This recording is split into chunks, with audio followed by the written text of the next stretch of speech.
Henson? Have you tidied your room yet? Henson?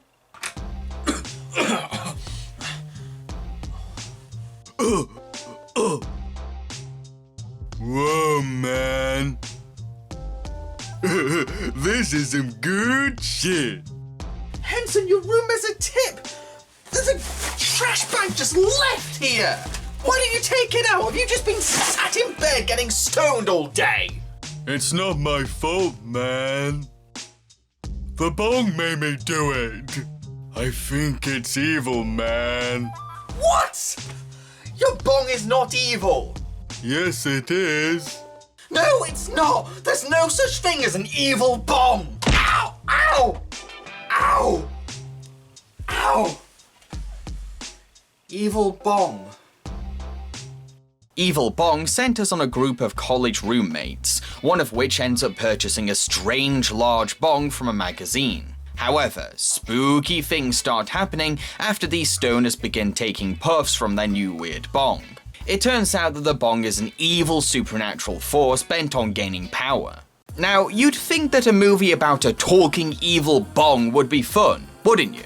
Well, I'm afraid that this is honestly one of the dullest films I've ever sat through. What could have been a hilariously entertaining stoner comedy turns out to be a complete bore fest, devoid of imagination, value, or entertainment.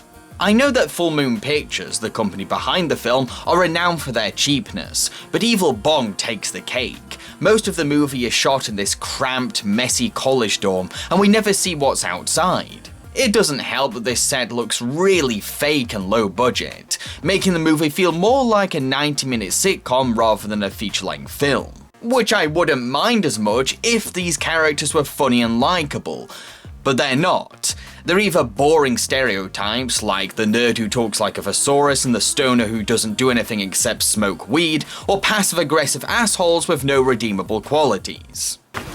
Revenge of the Nerds 12 just called. They're looking for extras. I beg your pardon? I mean, take a look at this get-up. Hell, all you're missing is the pocket protector and a protraction. Turtle.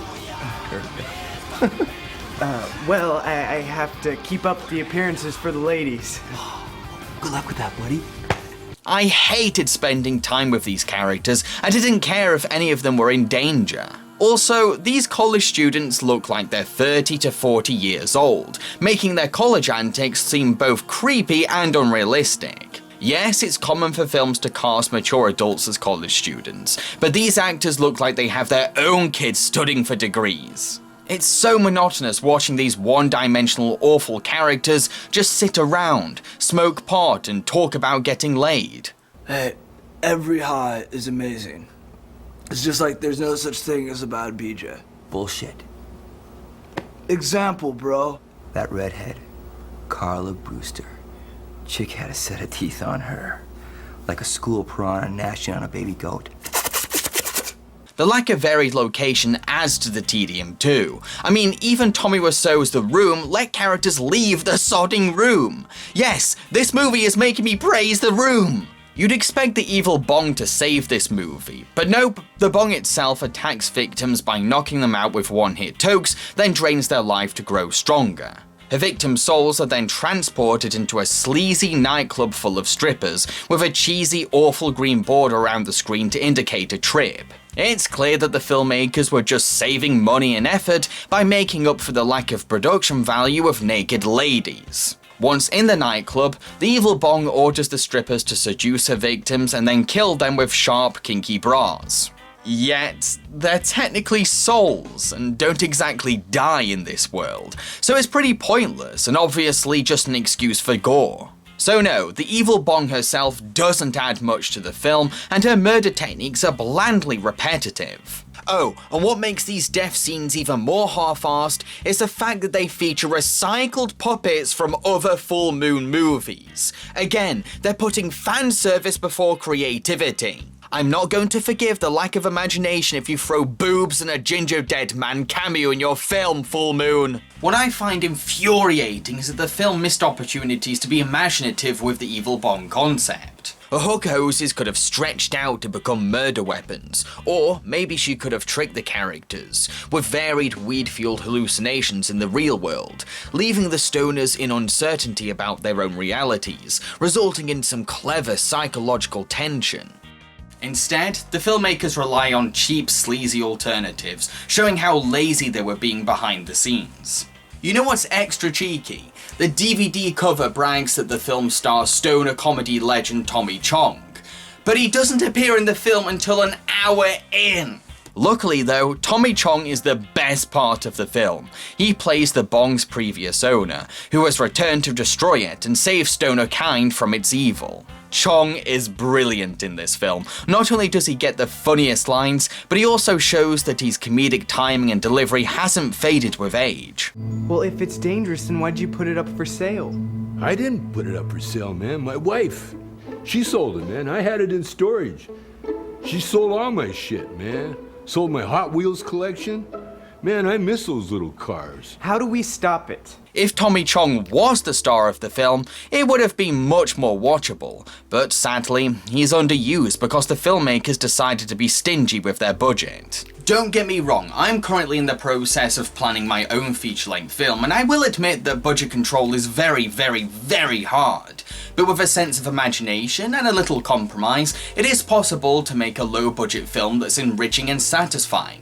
I mean, look at El Mariachi and Clerks, two films that weren't made for much, but still impressed audiences and critics. Then we have the soundtrack, which is mainly made up of music artists associated with stoner culture, like Insane Clown Posse and Cottonmouth Kings. While I can imagine stoners themselves digging the background song choices, these tracks aren't very cinematic. They don't set a mood, create an atmosphere, or fit the tone of each scene. They're clearly thrown into the soundtrack to pander to stoners rather than to support the narrative. Yes, these are some pretty cool songs, but if I wanted to just chill out and listen to stoner music, I'd put on an album or a mixtape.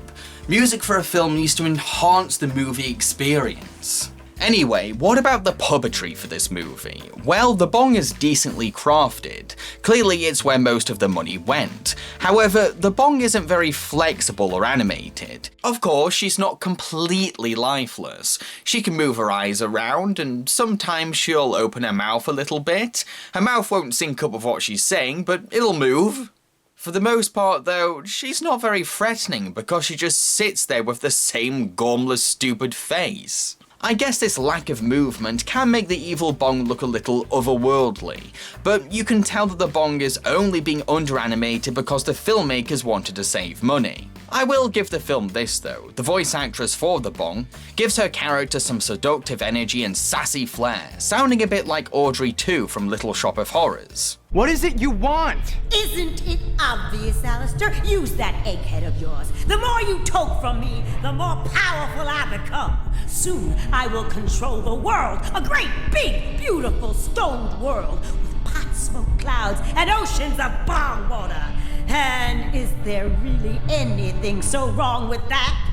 To conclude, Evil Bong isn't as fun as it could have been. It has dull, awful characters, weak imagination, and shoestring production values. Yes, the film features Tommy Chong, but we have to wait an hour until this icon of stoner comedy steps into the film. Now, I know some people are going to defend this film and say that you need to get high in order to enjoy it, but that's not really a compliment for the film and pretty much says that the film isn't very good in the first place. Surprisingly, a whole franchise has spawned from this movie, one that's still going to this day.